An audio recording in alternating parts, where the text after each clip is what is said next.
Orang Jepang pertama kali dengar suara azan.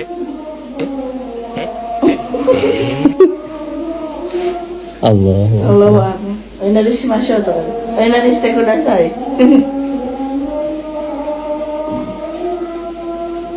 of my favorite things about Indonesia is this what I hear just outside my bedroom.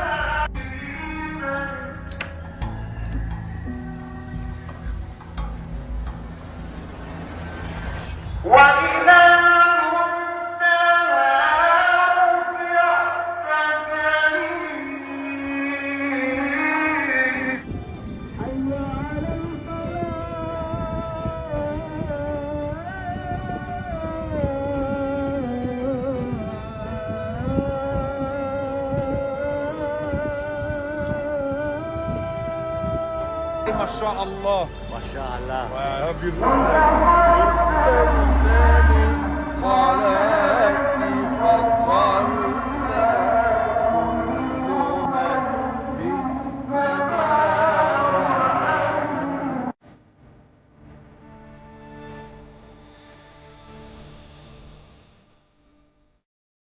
Di tengah hiruk-pikuk kehidupan modern dan meningkatnya sekularisasi di berbagai belahan dunia barat, Indonesia muncul sebagai anomali spiritual. Bukan hanya destinasi wisata alam yang eksotis, Indonesia kini dikenal sebagai rumah bagi suara panggilan jiwa yang mampu menghipnotis dan menyentuh hati para pelancong asing. Suara itu adalah azan. Sebuah fenomena yang belakangan ini terekam dan disorot secara luas menunjukkan bahwa lantunan azan di Indonesia memberikan dampak emosional dan spiritual yang sangat mendalam. Bahkan bagi mereka yang tidak beragama Islam, reaksi terharu diam seribu bahasa, hingga pengakuan adanya kedamaian tak ternilai menjadi kisah umum yang dibawa pulang oleh para wisatawan.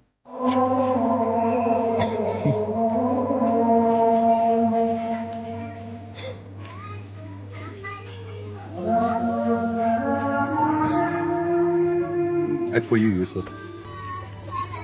Lantas, apa yang membuat azan di Indonesia begitu istimewa di telinga mereka? Bagi penduduk muslim di Indonesia, azan adalah ritme harian yang akrab, penanda waktu salat 5 waktu. Namun bagi wisatawan asing terutama dari Eropa dan Amerika, pengalaman ini adalah sesuatu yang sama sekali baru. Di banyak kota besar di Eropa, suara azan dari pengeras suara luar sangat jarang terdengar, bahkan dilarang atau dibatasi. Akibatnya, telinga mereka terbiasa dengan landscape suara yang didominasi oleh sirine, lonceng gereja atau musik pop. Ketika mereka tiba di Indonesia yang merupakan negara dengan populasi muslim terbesar di dunia, mereka disambut oleh lantunan azan yang berulang kali mulai dari subuh yang sunyi hingga isya yang menenangkan. Perbedaan inilah yang menciptakan resonansi spiritual yang kuat. Para turis sering menggambarkan suara azan sebagai sesuatu yang unik, lembut, namun memiliki kekuatan yang masif. Ia bukan musik, bukan lonceng, tetapi sebuah lantunan vokal yang mendalam, berisi ajakan. Banyak yang mengaku bahwa suara itu mampu menggetarkan hati dan menciptakan ketenangan yang belum pernah mereka rasakan dalam hidup mereka, mengalirkan kedamaian di tengah kegelisahan. Dampak emosional yang dirasakan para turis asing seringkali tidak hanya disebabkan oleh azan itu sendiri, melainkan juga oleh selawat tarhim yang mendahulunya. Tarhim adalah tradisi khas di banyak masjid Indonesia. Lantunan selawat kepada Nabi Muhammad SAW atau puji-pujian lain yang dibacakan sekitar 10 hingga 30 menit menjelang waktu salat fardu. Tarhim berfungsi sebagai pengingat awal bagi umat muslim dan menciptakan suasana khusyuk. Bagi wisatawan, suara tarhim yang syahdu tersebut yang sering diiringi dengan tilawah Al-Quran membangun suasana mistis dan sakral. Ketika mereka mendengar lantunan ini, banyak yang terdiam. Mereka merasa terhanyut dalam suasana keagamaan yang intens, namun tanpa paksaan.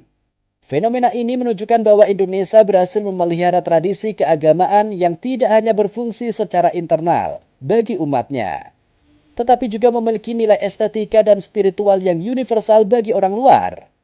Kisah yang paling menyentuh adalah pengalaman pribadi seorang pria mu'alaf yang baru memeluk Islam yang menjadikan Lombok, Nusa Tenggara Barat sebagai tempat favoritnya di dunia. Ia mengaku bahwa Islam di Indonesia dengan segala bentuk manifestasi budayanya adalah daya tarik yang utama. Pria tersebut yang sebelumnya jarang atau tidak pernah mendengar azan yang berkumandang secara terbuka di negara asalnya menemukan di Lombok sebuah surga spiritual. Ia secara khusus menyoroti bagaimana suara tarhim dan azan menggema dari masjid-masjid dan terdengar jelas hingga ke tempat ia menginap. Baginya itu adalah kedamaian yang tak ternilai. Pengalamannya merefleksikan kerinduan spiritual yang tertekan di barat dan bagaimana Indonesia dengan keterbukaan ekspresi keagamaannya menjadi jawabannya. Lombok dengan julukan Pulau Seribu Masjid menyediakan landscape suara yang penuh dengan spiritualitas. Pengalaman ini tidak hanya terbatas pada mu'alaf. Turis non-muslim pun sering merasa terinspirasi. Mereka merasa beruntung bisa mengunjungi Indonesia karena masih menghidupkan dan mengagungkan nilai-nilai Islam secara terbuka dan damai. Di tengah dunia yang terfragmentasi, suara azan Indonesia menjadi duta perdamaian dan kelembutan, menunjukkan kepada dunia bahwa ekspresi keagamaan yang tulus dan terbuka dapat menjadi sumber keindahan dan persatuan. Alih-alih perpecahan, para turis asing yang kembali ke negaranya membawa oleh-oleh tak terlihat. Kenangan akan suara lembut yang mengajarkan mereka tentang kerendahan hati, irama hidup yang lebih lambat, dan kedamaian sejati. Indonesia dengan masjid-masjidnya yang senantiasa mengumandangkan panggilan ini telah memenangkan hati dunia melalui spiritualitas.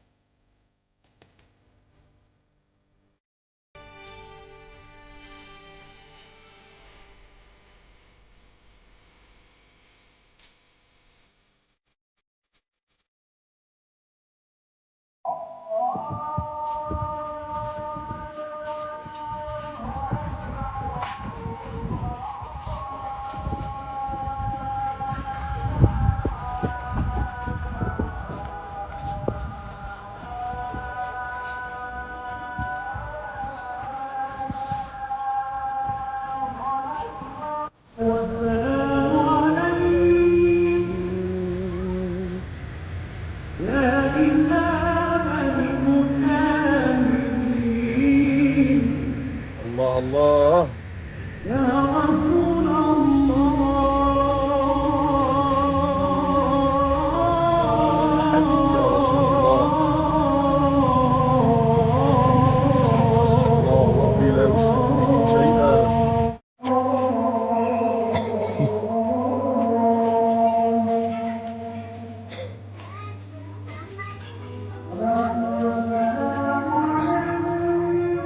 That's for you, Yusuf. MashaAllah. MashaAllah. Wow, beautiful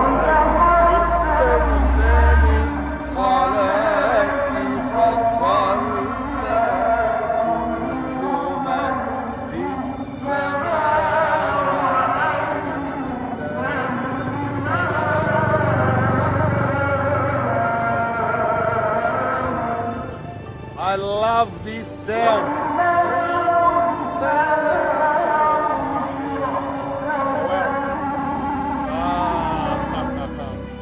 Every masjid we're gonna stop.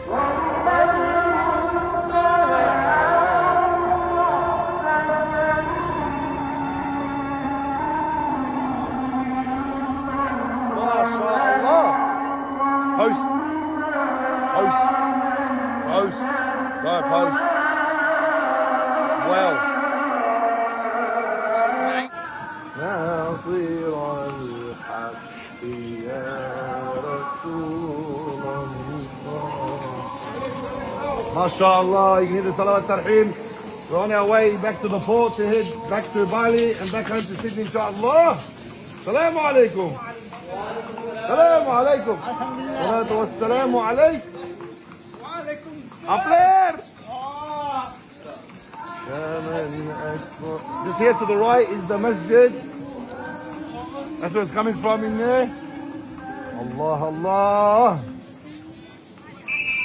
حبيبي يا رسول الله ومن أسرار